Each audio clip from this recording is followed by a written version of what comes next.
on other important perspectives. As I said, I work in agricultural development for nutrition, and we as guilty as everybody else in building silos. So we have organizations that do agricultural development for increased yields, and they don't care about nutrition, right? So we are talking about nutrition. We want to make sure people are eating right, but those farmers are the ones who are still needing to increase their yields. They're the same farmers who are dealing with post-harvest loss. They're dealing with so many things. Their children are the ones getting malaria. Those are the women who need birth control. We've broken down the people we're trying to serve into teeny tiny pieces. But if we convene, if we get together and build networks, then we can begin to look at the whole family, the whole woman, the whole child. But we need to break down the silos, and that's why it's important for us to build those types of networks. And as I said earlier, bringing in different perspectives, different thoughts from different stakeholders is usually a major benefit. The last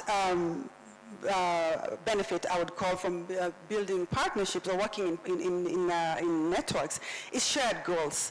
You know, we need to be able to, if your target is, for example, to influence policy on, say, ECD in Africa, and somebody else's policy is, or vision is on nutrition improvement for young children, you know, all those are interconnected. So when you work together, you're able to connect those dots and address those issues. And then lastly, is convening power. The power of people coming together to bring stakeholders from different sectors, different voices like we have here today, really can only happen when you have that convening power. And the networks such as AfECN and others are able to do this very ably. So those are some of the few benefits that I can cite at the moment. Thank you very much. Yeah, that was excellent. Thank you.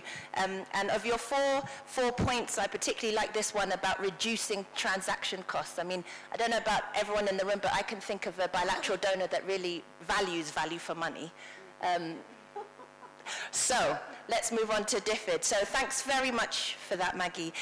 So DFID is one of the leading bilateral aid agencies, at least in our continent, supporting education, health, and protection across the board. One of the largest donors or financiers of IDA that we heard about from Amanda yesterday, for other global funds like the Global Partnership for Education, a real leading agency, I would say, in this space. And much of what we've discussed this week has been about how to strengthen those systems, health, education, and protection. And I sense there's a lot of expectation of agencies like DFID to support that. But it would be very helpful, I think, for us all to know sort of what can and can't bilateral agencies like DFID do to better support this system strengthening in order to support young children and their families. Thanks, Maniza. It's a privilege and a pleasure to be here with you all this week.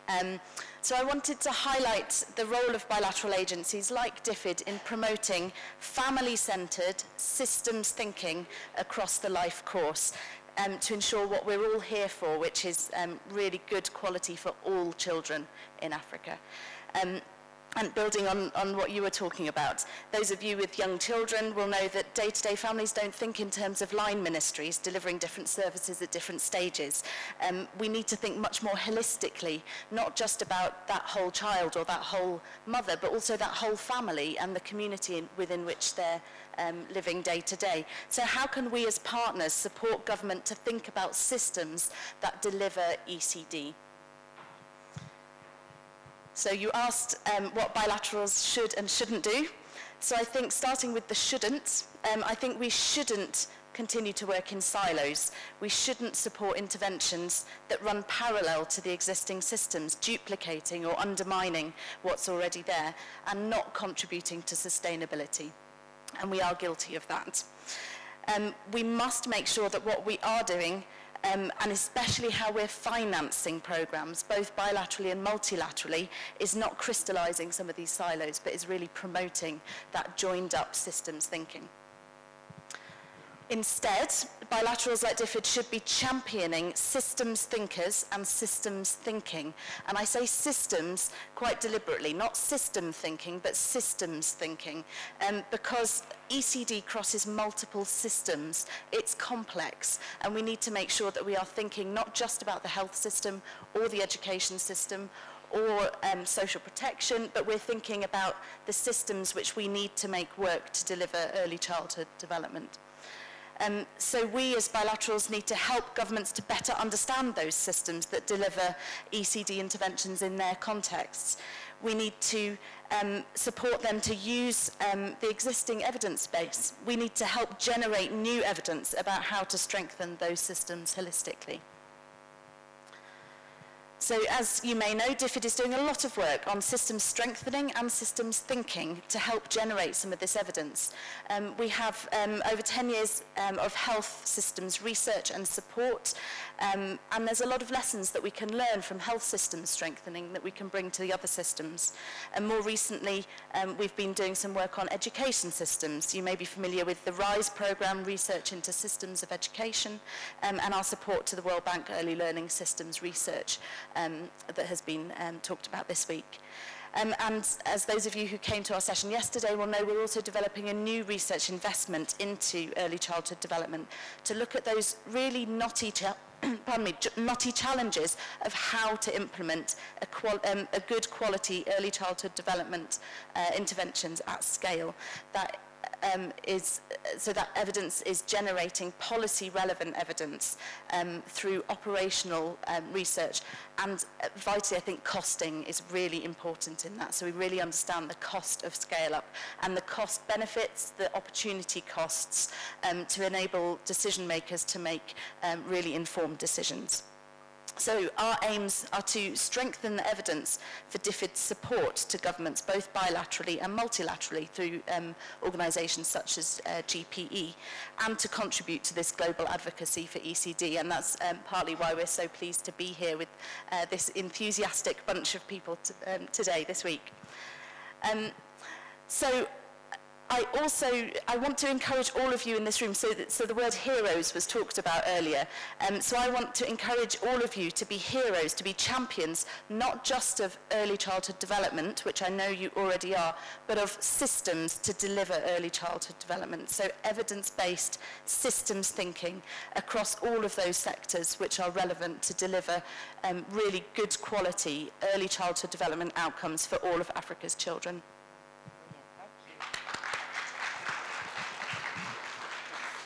Thank you very much. I especially like that emphasis on systems, which I think, if Lily's allows me to bring her in at this point, because I have a question directly related to that, which is that, as you know, CIF is one of the largest philanthropic foundations in the world, and you're really solely focused on young children and improving their lives.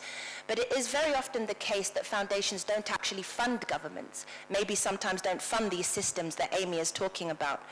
So how, in your mind, can foundations keep doing what they do, which is their preferred way of funding, maybe non-government entities, non-government organizations, but also at the same time be able to strengthen systems to make sure we reach scale and we have sustainability and we have the impact that we need to have at a much greater level? Thank you very much, Maniza. Maybe what I would want us first to think about is, why don't the private philanthropies want to fund government directly? I think we need to start from there. And in my view, and thinking about CIF, is we try to emulate how corporate entities work, and given that our money comes from the corporate world, and when you're thinking in that way, then you're thinking about risk, you're thinking about return, and in this case, even if our return is not monetary, it's in terms of impact. How best do we get our return on investment? And I think that is one of the things that has really driven how we channel our funds. The other thing is time. How much time will the transaction take? So, and I think that's a challenge for us in Africa, to think how best can we do, how can we position our governments to be able to, in future, handle this directly. And I think if we are all honest here, I think we have also had issues over transparency and accountability. So going to your question, how best we can do that, I think we aim, as Amy has mentioned, not to create parallel systems. So even if we not fund government directly, we will endeavor to use government systems. Because that is one of the ways that you can create sustainability. Because what happens is if you create a parallel system, once the grant is out, then chances are that that system you created will fail, and then you hadn't strengthened or built capacity within existing government systems, then you leave the community or the country as probably as you found it, or even maybe worse off, because you find that a human resource tends to then move to this private system that has been created, and then destabilize the national systems. The other thing that we need to think about is how do we tap, or how do we operate in the current era where we are seeing a lot of governments facing different challenges, and the traditional aid are really drawing really down. I'll take the example of what happened when President Trump came in. I think we all know what how that impacted the reproductive health environment. I would encourage that we look at private philanthropy as a form of the future, in terms of where we partner, who we partner with. Not to say that government bilaterals are not important. They are important, but as we move on, I think there is quite an untapped a space, and that is the private philanthropy that we need to be thinking about. And in terms of also going back to sustainability, is how do we involve, even if you're not going to work directly or channel funds directly with government, how do you involve them? I believe that involving them from the word go, in terms of developing whatever concept that you intend to work with, you need to start right from the word go with government. A lot of times we develop something, I know most of us are guilty of developing something, and just when we want to roll out is when we are getting to government. A lot of times we don't get to move far, and we don't really get a high impact of our investment. So I would urge that even if we're not channeling money directly to government, we tend to just use a physical agent, but everything else works within the government systems. And lastly, collaboration in terms of sustaining what it is that we're doing. We always want to work in a collaborative way, and I think this was has been very much echoed here. Even within government, I think on the first day we had the president asking the Ministry of Health and Ministry of Education to work collaboratively. I think that even for us, we really have to work together, because if you're looking at children issues, we have to really integrate, we have to collaborate. So I think that is very, very, very key to creating a sustainable activities within the ECD space. Thank you, Lilies. You said two words there that I think are really going to resonate with the next question I'm going to address to Josephine at the end there, which is untapped potential. And I think if there's untapped potential for philanthropy in Africa, there is no question about the untapped potential within the private sector too. Josephine, Safaricom has recognized the value of ECD, and it's something they've prioritized and they want to invest in. But can you tell us a bit about how they've invested, and also why? What is the business case for investing in ECD according to Safaricom?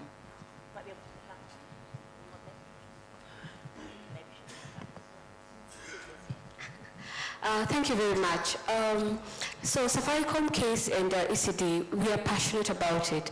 And education for us is one of the pillars that is very important for our foundation, because we believe that being a successful corporate, we are responsible or we are expected to lead. And not only is it because we are expected, but because we believe our next crop of engineers and workforce basically comes from our industry, and therefore it is our duty to contribute to bringing the talent that will be the best for the future of our corporate and even for Kenya. And therefore, because of that, we have been very committed and very passionate on the way we engage, especially in the education sector. And how did we end up with ECD as a focus area? In the course of doing the normal partnerships with the schools to improve learning and focusing on the mainstream level, we realized that for many of the schools we were going, the ECD unit was the most neglected. So in the school, you'd find that there's art class on the side that is really the worst or the poorest in terms of the resource, the infrastructure. And so the children at the very young age do not have the motivation to just come to school because they get the poorest of the classes, and because they're expected not to learn much, probably play around. And for us, that was a problem, because you realize this is the first time the child is getting the learning experience, and the experience they're coming to get is not the best. And again, not only just the experience, but we also realize that from research, students in class 5 could not read and write class 2 material, and then this we attributed to the very, very basic level of learning. And so we decided to come together and pull in stakeholders to see what we can do in this sector. And we have been very successful because through a collaborative effort with Coca-Cola and Coca-Cola Sewa, which is Central and East Africa, plus Tinga Tinga Tales Foundation, which is a foundation that also focuses on early childhood learning content with a lot of storytelling aspects. We came together to put in a program to create a model ECD classroom, and therefore take the students from the muddy, grass-thatched, semi-permanent infrastructure into a beautiful facility that can motivate these children to come to school and equip it with material that allows them to really just want to come. And in this journey, we realized that as we did that, not only did we just go open, we actually decided to look at the Kenyan Poverty Index and start from the poorest of the counties. And also in the poorest of counties, we worked with the ministry, the county education officers, to find the most deserving schools. And for that, we were able, therefore, to get to the very bottom, and the very bottom of the very bottom to start with. And you would most of the time find that this facility that we are putting together is the best in the school. And by having that facility, then we catalyzed a collaborative. By the time we went to a school with a model, which included the ECD classroom, a wash facility, which is a water harvesting and hygiene, and sometimes a sanitation at toilets for the school, and also, depending on the county or the climate conditions, we also put in a greenhouse to bring in some agricultural activity. So by us doing that, we realized that other partners were coming on board. So you find that we started out with one class, but when we're finishing and handing over, we probably have the county government coming in, putting in 2 more classes, and therefore having a transformative effect to that whole school. And so for us, again, looking at why are we doing this? Does it make a business case? I think research has shown that when investment is done at the very early level, for every $1, the payback is twice. Because if we don't invest in the young children, in the basics, in developing their cognitive skills at the very early stages, then the cost of educating that child as they grow up then increases significantly. And so this is what we are trying to address, that the return is better when we start early. And again, for the business, we say we want to reduce that future cost as well as gain the maximum impact for the communities. Again, looking at the equitable education, which is SDG number 4, we're looking at how can we provide a level playing field for children as they grow up, because again the differences start increasing because of that disparity from the very beginning. And so that's again some of the things that, or the focus that we are trying to address. And an example I think I have talked about is 3 things. We talk about partnership, that we did not do it alone. We sought other interested parties, and you come with your focus area. So for Coca-Cola, they're interested in the wash. So we said, okay, come in, bring in what your focus is, and this is the sanitation and the water harvesting component. And for us, we want to bring in the infrastructure and the teacher development. So we come up with that. And we also looked at now, in collaboration with World Vision, looking at the teacher and training the teacher so that the teacher is also equipped with the necessary skills to provide value in that fantastic classroom, therefore achieving a whole-rounded activity or an outcome. Thank you very much. Thank you. I hope you're not going to escape after this session. I imagine there's going to be many people in this room trying to talk to you a bit further. I mean, your answer there also speaks to this issue about sustainability, because the private sector is here to stay. And you've talked about the research that you embed and have that approach. You've talked about the equity, and you've talked about having this large-scale vision for development and the connection with learning. So really fantastic. Thank you. And I purposely have come to the last speakers last, because I feel that we've heard a lot about partnership, convening, bringing people together. These are really 2 institutions that are leading the field in this. So I'm going to come to Sheila next. The Partnership for Maternal and Newborn Child Health really provides an important platform for partners to strategize, especially around maternal, newborn, child health and adolescent health, and has really firmly situated ECD within that. I wonder if you could share with us maybe some examples of the types of ways in which the partnership can support countries here, in Africa especially, to better support health systems and to deliver on ECD for young children and their families. Over to you, Sheila. Thank you, Maniza. Good morning, or close to good afternoon. I think it's getting there. Thank you for bearing with us. It's been a lovely few days and a real pleasure to be here with all of you. I thought I'd just start with a little bit of a background of this partnership, because it might be quite new for a lot of people in the room. So PMNCH, a lot of letters, PMNCH, Partnership for Maternal, Newborn, and Child Health. And this started back in 2005, bringing together multiple partnerships that were concerned about these issues and wanting to work together to accelerate achievements towards the Millennium Development Goals 4 and 5. As we transitioned into the Sustainable Development Goal era, this coincided with the launch of the Global Strategy for Women's, Children's, and Adolescents' Health, which includes 2030 targets towards 2030 around survive, thrive, and transform. And so at the heart, we're concerned about women, children, and adolescents' health and well-being. And often when we talk about early childhood development, we tend to come down to the child, but this keeps in perspective for us all the time that we need to remember the women and the adolescents and then the wider ecosystem around them. Our functions, we have a secretariat that is based in Geneva, that is hosted by the World Health Organization, and we're a membership organization, so we have over 1,000 partners, members, spanning across 192 countries, that can be divided into about 10 different categories, categories or constituency types as we call them.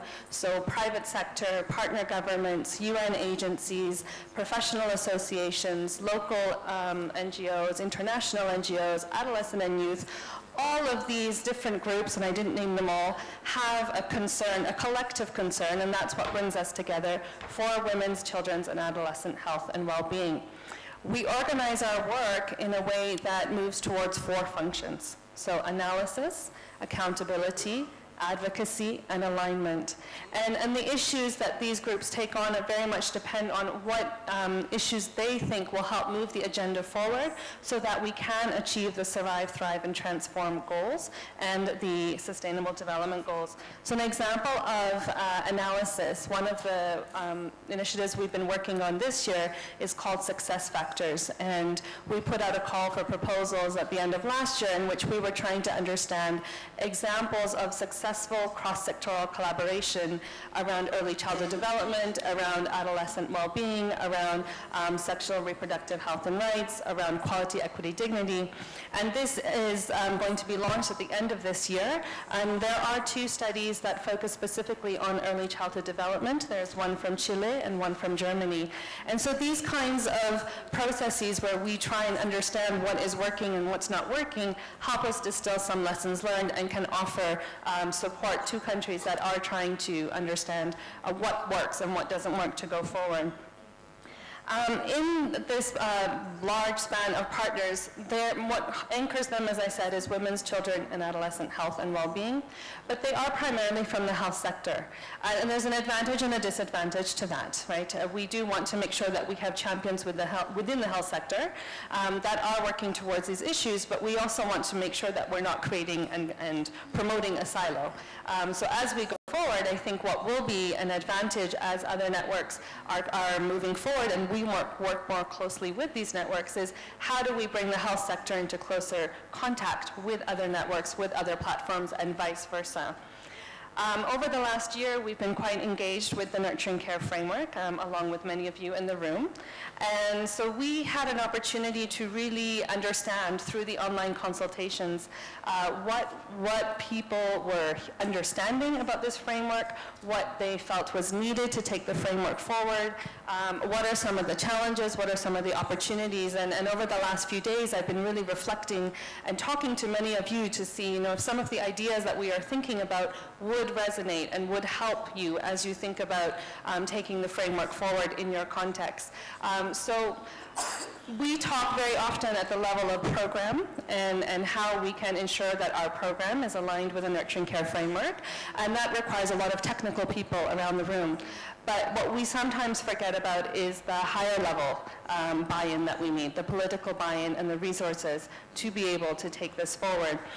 So one idea that we've been percolating is how can we help the networks or partners with identifying or amplifying the voices of local, national, and regional champions in the health sector or beyond that help perhaps create some further attention on these issues at the highest level that help create perhaps peer pressure across countries in the region or elsewhere that show, that there are politicians, there are policymakers that are interested in this, and we find ways to give them platforms to express their concern and their urgency around this. The other area I mentioned, which is around the financing, I think sometimes, and we've heard it a little bit here, is that we are not always in the right conversations at the right time to make sure that we are leveraging the resources in the best way we can. And so one of the concerns I have around the Nurturing Care Framework sometimes is that we will start looking for funding around nurturing care and try and compete with other funding that is available. And what I think we can do better, and what we would like to help you do, is help you make the case for how nurturing care fits with a nutrition agenda, an HIV agenda, a gender agenda, or many of the other agendas that do actually have resources available right now. And if we can find ways to help you articulate how nurturing care will help achieve these goals also, then that will help you with working together to make sure that you are unified in how you are approaching your financing opportunities, and then also implementing programs that are much more holistic. So when we talk about advocacy, for me, a big goal would be that we look at how we bring our messages around nurturing care into existing advocacy campaigns like Every Child Alive from Unicef or the Sun Movement, and we find ways to bring this inside rather than bringing everybody over to another corner of the world.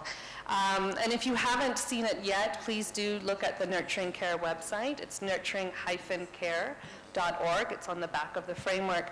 And we're really trying to use this platform as a way for all of you to stay up to date with what's happening around nurturing care around the world, right? So some of the stories just from this week, you will see these coming out on the website very soon. And so it's a way for you to promote what's happening in your country with someone else, but also find resources as we start to upload more things around a toolkit. Frequently asked questions, we often get asked, you know, what is the difference between nurturing care and early childhood development? And if you don't know that answer, you need to know that answer quickly, and you can come find me afterwards. But these are the kinds of language issues that are coming up a lot in how we are talking about nurturing care. And so we will be working with all of you to see how can we address some of the communications around this framework and make sure that it is serving you in a way that helps you advance the conversations that you're having with government, with partners, and the programs you're trying to develop.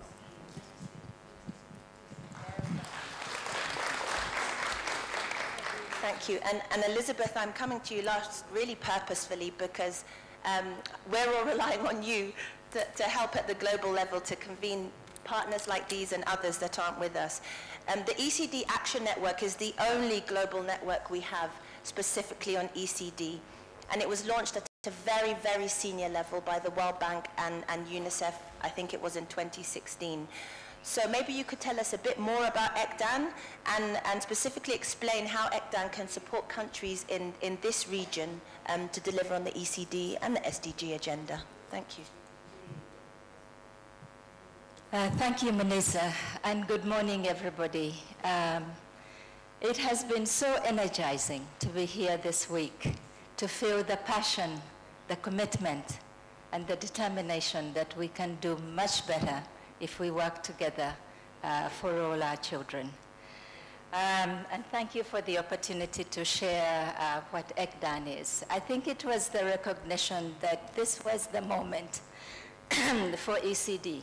We had the evidence, the brain science is growing, the economic analysis is there, the business case has been made. So what was holding us up? It was the things that my colleagues have talked about, the silos that we work across, but the complexity of ECD, and sometimes forgetting that it's really the holistic approach. It's the one child we're trying to work for instead of looking at just education, just survival, or just nutrition. And I think with that recognition, everybody felt that we needed a global movement to really move us forward and have greater impact. Many of you have been part of global movements, as I have, and I know the power of collective action. Think of HIV/AIDS, think of the women's movement. How did we even get to vote? It was that collective action of those committed women and other citizens that actually made it work. And I think for ECD, this is truly the moment. And we can do it. I have seen it today.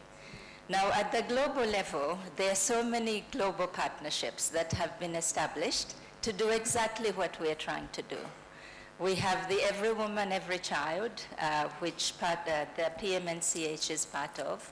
And I was actually part of a group of people who also formed PMNCH. I've had a long career, as you probably can see from my face. To bring together child survival and safe motherhood and all those things that were working in silos but never together. We also have the Global Partnership on Education. We have the Sun Movement. We have so many other partnerships and networks, but everybody's so passionate about their issue. And they forget that if we actually bring all those and work through collective action, that we can have greater impact, as everybody on this has said, and have much more, work more efficiently together. Just think of all the waste when we develop the same tools when in fact we could actually integrate some of the issues. To form 100 came together.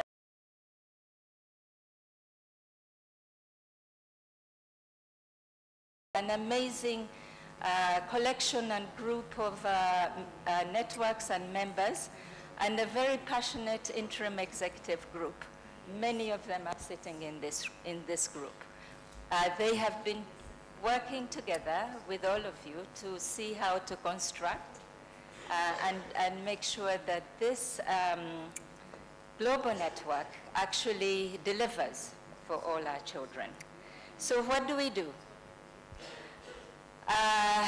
We think that ECDAN can be a global knowledge exchange platform. There's so much knowledge that is being created out there, but how many places do you have to go to find all these things? We think that we could be the one-stop shop that you could come to. We would have a repository of knowledge that has been created or is being created in terms of best practices, innovations, tools, communication tools, advocacy tools, technical tools. You could come there, but then the link would take you to the place where it should be, and then you can go into more detail. We also think that it's not just a website, it's a platform where we would offer opportunities for you to have an open space to share your knowledge through webinars, and the technology is there to help us with that, and we've already actually started doing a number of webinars through a network of implementation researchers who are sharing what evidence do we need to go much faster than we are, and to learn from each other about what works and what does not work. Don't forget that what does not work is also very important to understand, so we're not repeating the same mistakes. The second function that, and support that I think ECDAN provides is collaboration, but also alignment to help us move, to think collectively as well. And in this case, in collaboration, there are 4 regional networks. And obviously, we're at an international conference for the Africa ECD network. But there's one for Asia, there is another one for Europe, ISA, and there is one for the Arab countries, and the representatives are here. So how do we make sure there is cross-regional learning, so that it's not just Africa learning from itself, but you're also learning from Asia?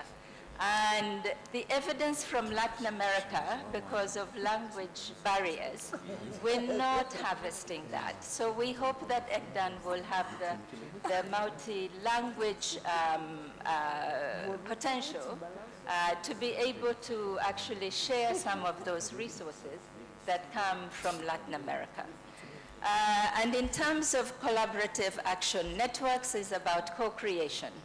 It's not just co-creating by yourself. The Nurturing Care Framework is a great example of where everybody has come together to co-create a framework, and the Lancet series were fascinating to bring together all that knowledge in one place and make sure that, you know, we can think collectively as well, but act collectively once we have that knowledge.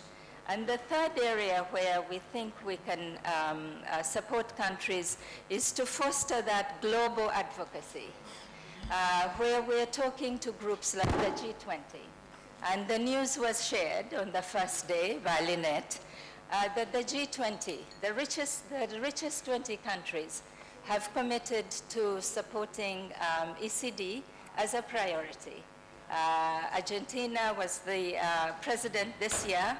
Japan will follow, and they are both committed to make sure that ECD is at the center. They recognize it's the foundation that will help us have a more productive society, but also it's the means to break the cycle of poverty.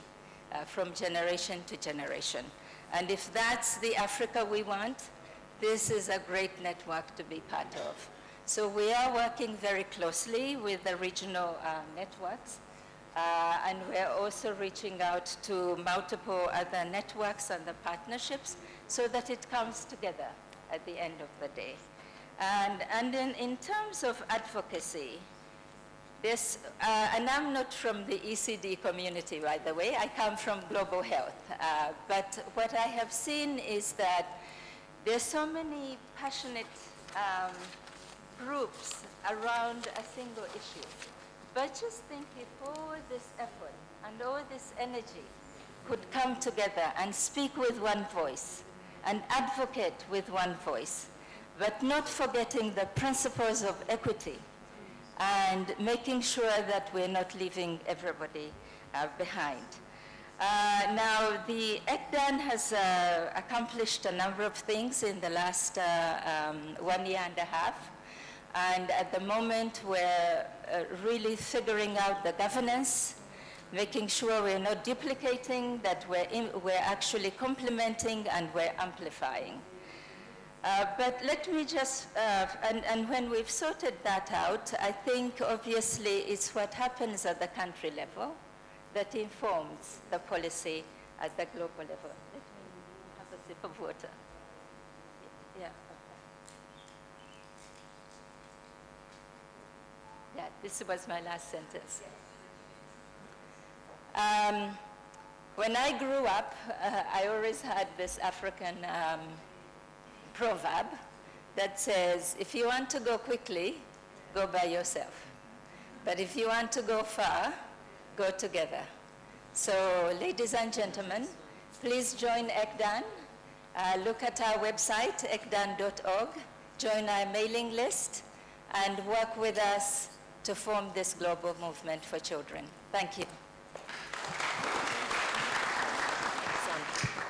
Thank you. Gosh, inspiring ladies up here today, I have to say.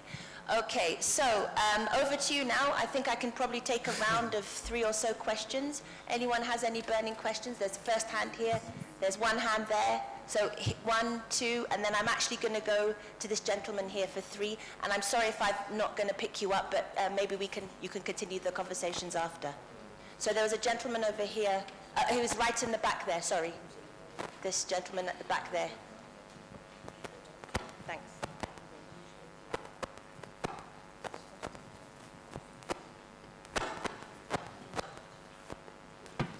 Thank you for the wonderful presentations. My name is Kama Chibwana. I'm from Malawi. I work with the University of Malawi. My question is with regard to working with government as a partner. I don't know for other African countries around here, but with low levels of accountability and transparency, how can the private sector, the other sectors, work with government structures in order to make sure that the money that is put in is registered at the community level, where the difference matters? Because without making efficiency a priority and addressing leakages in the system, we may not achieve what we want to achieve. Thank you.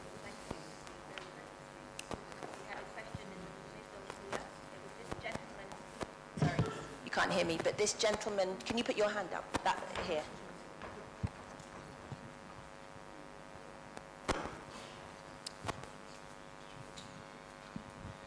Thank you, Maniza. Thank you, panelists. My question is to Safaricom. Sorry, and your name and organization. I always forget this, but your name and organization, please. Okay. My name is Fitsum, Africa Earliers Fellow based in Ethiopia. I'd like to hear more about, from Josephine about the specific technical skills that you are bringing into the ECD. Particularly when it comes to the telecom sector, what specific, in addition to financing, what specific technical support is coming? I'm glad you mentioned Coca-Cola and WASH. That's something I was wondering in a rural area, which is very hard to reach, you can, where you cannot find water, you can still find Coca-Cola. That means something about the delivery system, something about the marketing must be working. What, that kind of contribution to the ECD sector. Thank you.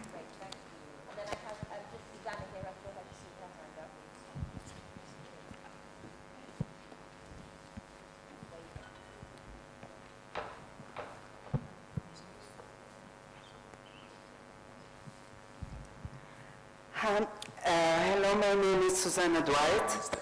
I have one worry, but I want to use what Elizabeth just said.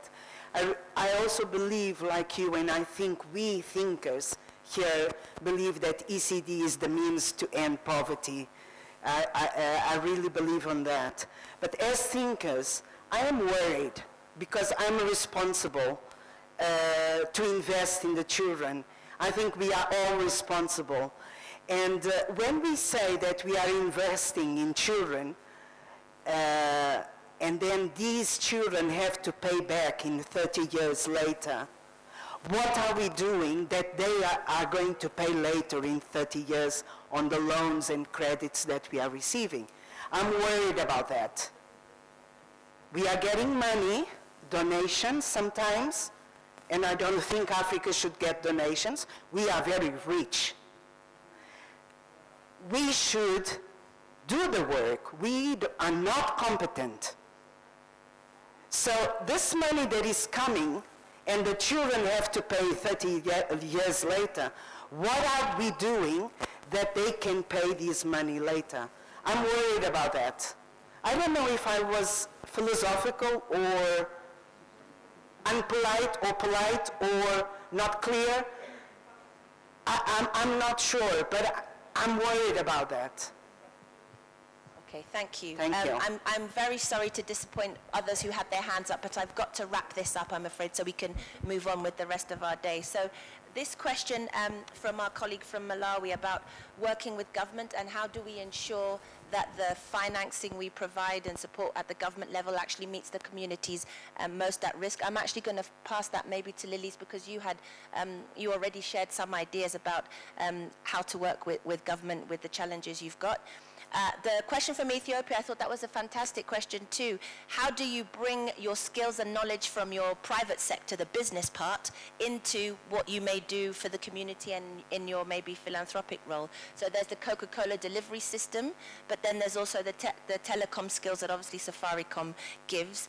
And then Susanna, I think your question was maybe quite relevant to governments getting grants and loans, and then as citizens later on having to pay back. It's a bit related to what Amanda was maybe talking about yesterday with the IDA loans and the payment period afterwards. I think that's probably something on hold for this panel, but I do think it's an important discussion that we obviously want to continue with the World Bank and other development banks. So just to answer those two, Lily's and Josephine. Thanks.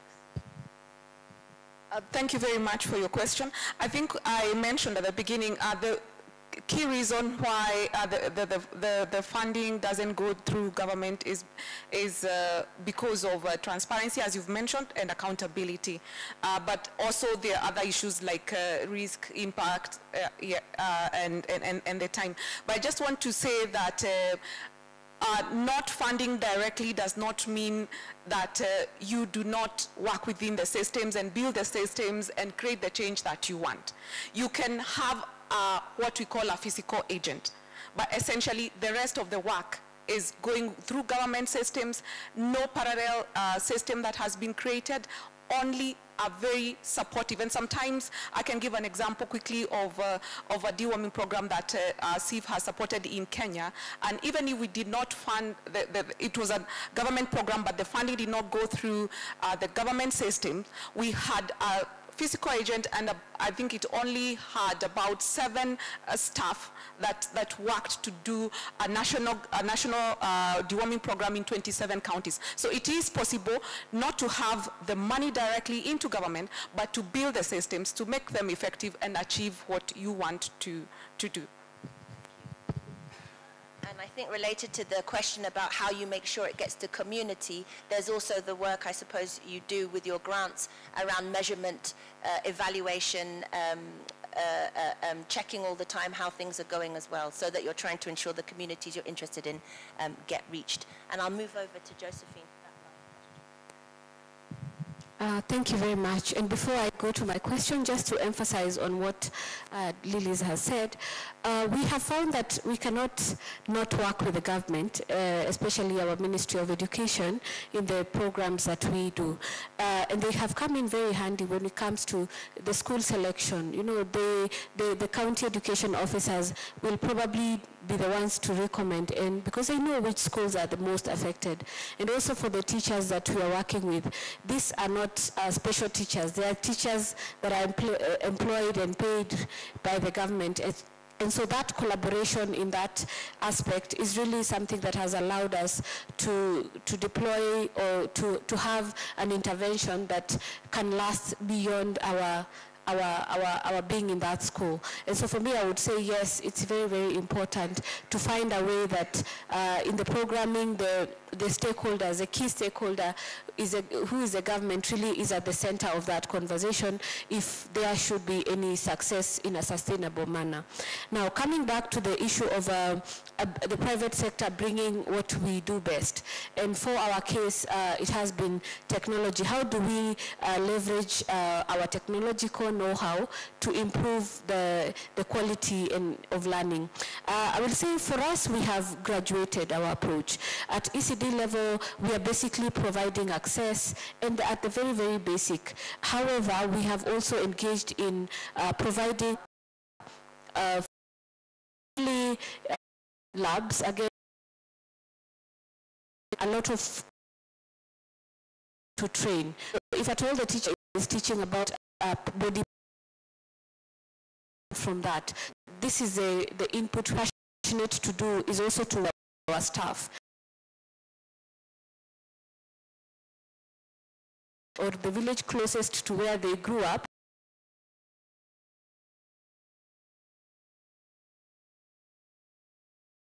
one of their own is working at Samia, and as where are they students very well?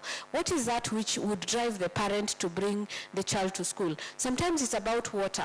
So we have to do a borehole because the parent needs to come and fetch water, and therefore will come with their child, and because of that, the class is fantastic. The child gets to go to school. And for that reason, we've seen double enrollment rates in those schools, even as they develop through other partners, to just form from a very basic, you find later on it becomes a center of excellence. And through this program we have done, we are almost in every county right now, having come from the very basic of the county, most marginal index perspective of that ECD classroom to and that partnership to the overall development of that school.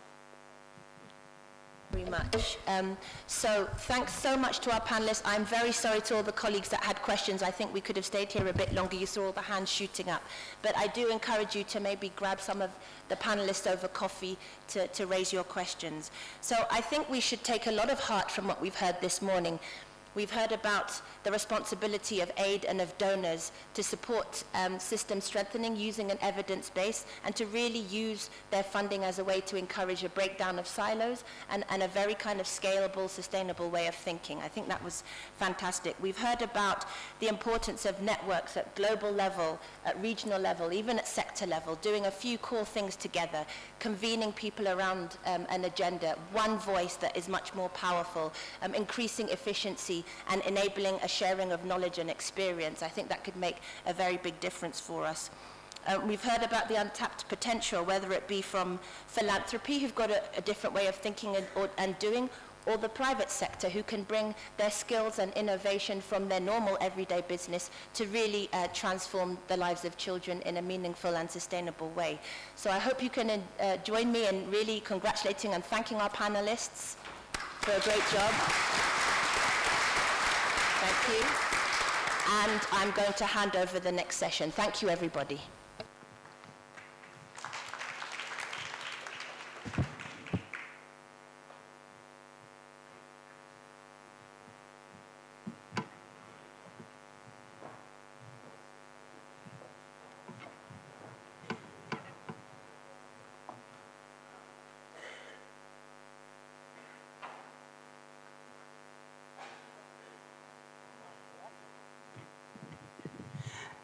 Good morning. Now I put on my other hat. Our next session is, 1 minute. Here.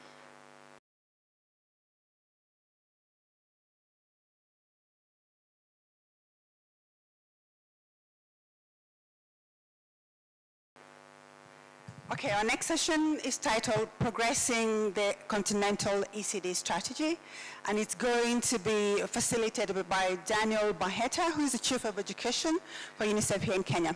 Daniel.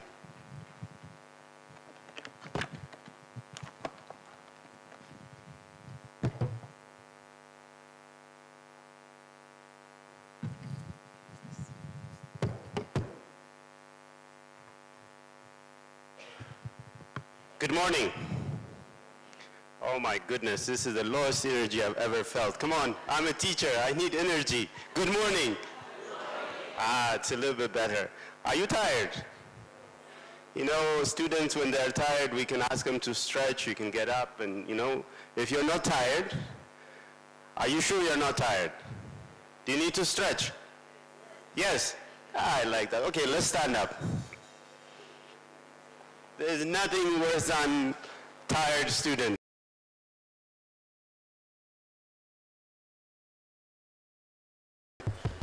Kenyans, you should know this. Banana stretch. Now you feel a banana. How do you feel a banana? Some people feel it this way. Some people feel it this way. Some people go this way. All right, let's do it one more time. One, back, forward. Excellent. Now you can just move a little bit. All right.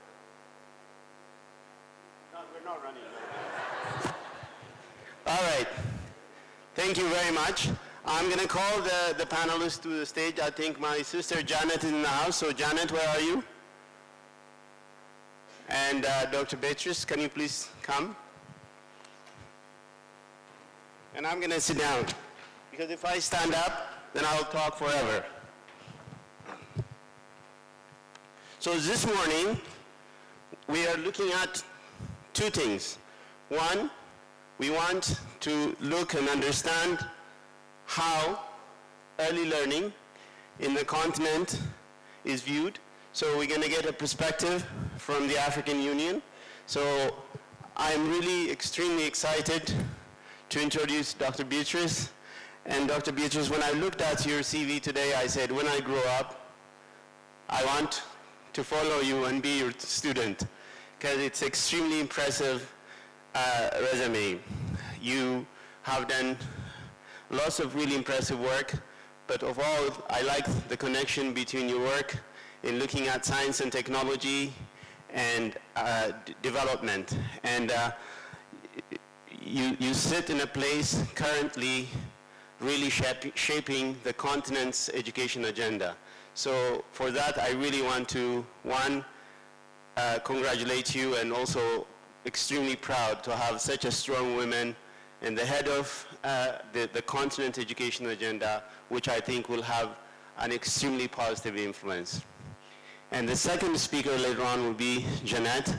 Jeanette and I are partners in crime. We worked on that issue of children in Kenya.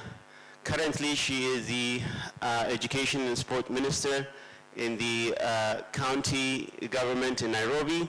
But previous to that, she has been an activist and a voice of reason for children in this country. And we met in many, many platforms, but my favorite place to meet Jeanette was on the streets when she calls for action. And today, I think her talk will reflect that. And she's a fearless leader who can speak her mind, and she's highly respected in the community. So I would like you to welcome both of them to the stage with an applause. So our first agenda would be to reflect on the continent's education agenda, and Dr. Beatrice has a presentation. It will take about 20 minutes, I'm told. Hopefully you can reduce it so we can have a conversation. But I will give the stage to you so we can look at your presentation first. Thank you very much. Thank you for your kind words. I'm very happy to be here. I'm sorry I'm a little late, but we have been well represented, I believe. I'm aware that you have had very rich presentations and discussions on a wide range of issues, including increasing investment, committing to improvement, particularly areas of teaching, and also the role of parents that sometimes gets forgotten. And I'd really like to appreciate all the many innovative practices that have been developed that you're implementing in different spaces, and yet we still need to do so much more. We have translators, so maybe you want to speak a little bit loud. Okay, I need a class in this. Okay, do I look right? Yes. But I'm sounding too loud for myself. Okay, so what I'm going to present might not be as exciting as the others. It's a reminder of what's already in your folders about our overarching policy framework, that in Africa, there's no vacuum in terms of policy leadership. There's no vacuum in terms of awareness and commitment at the very highest level, that the matters that we are discussing here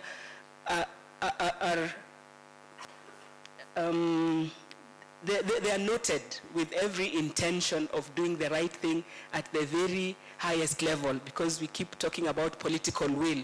What is the manifestation of that will?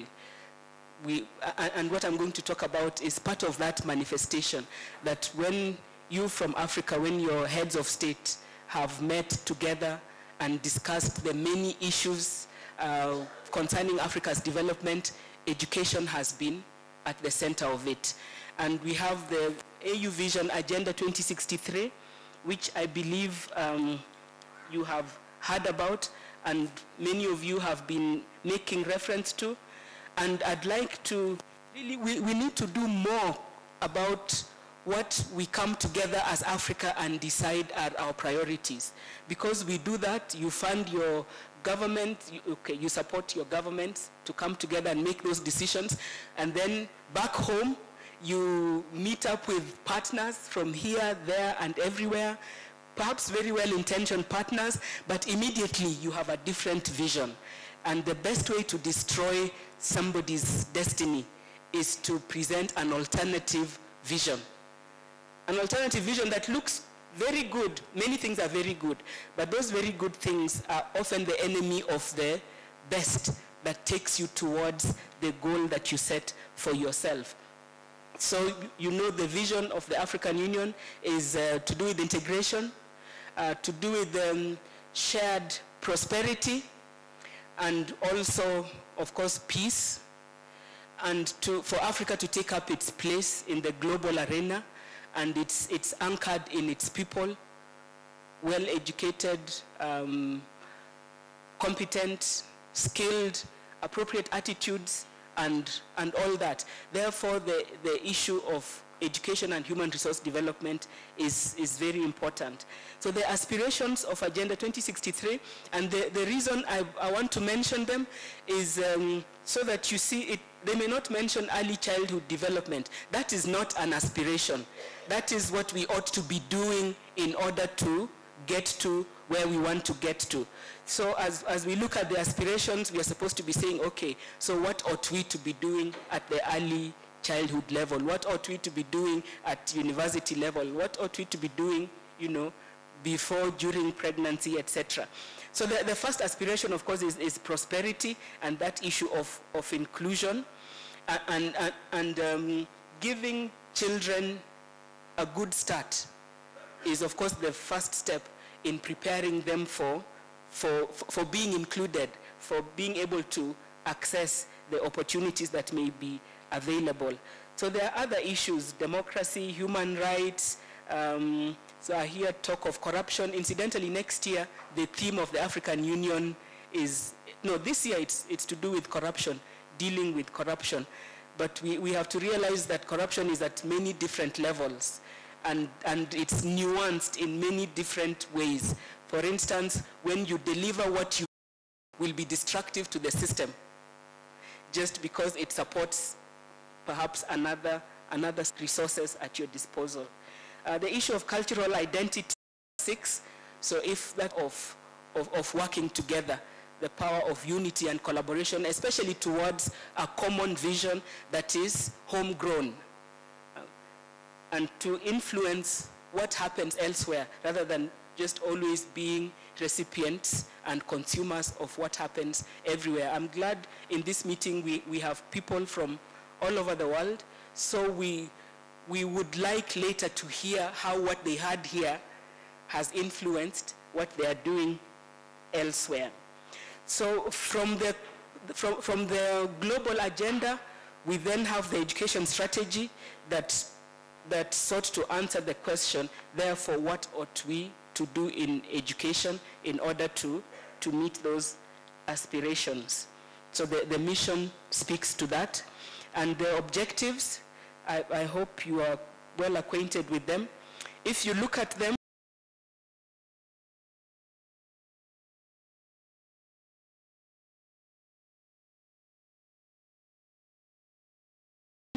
they don't mention the levels, so that would be early learning, primary, secondary, university, but what they present cuts across all those levels. So the first one is the issue of the teacher, and I think you've talked at length about it. In some places, we have teachers in the formal system, but they are not recognized as professional teachers because they are in early childhood. But in most places, we just don't have enough of them anyway, and then the quality and all that. Issue of conducive learning environment, child-friendly schools. I know Unicef has done a lot of work with that. When Safaricom comes with their classroom, what does that mean concerning standards? If we cannot build it like Safaricom did, can we still have something that is an appropriate quality and standard for our so technology, because technology is almost all jobs are going to have an increasing technology content.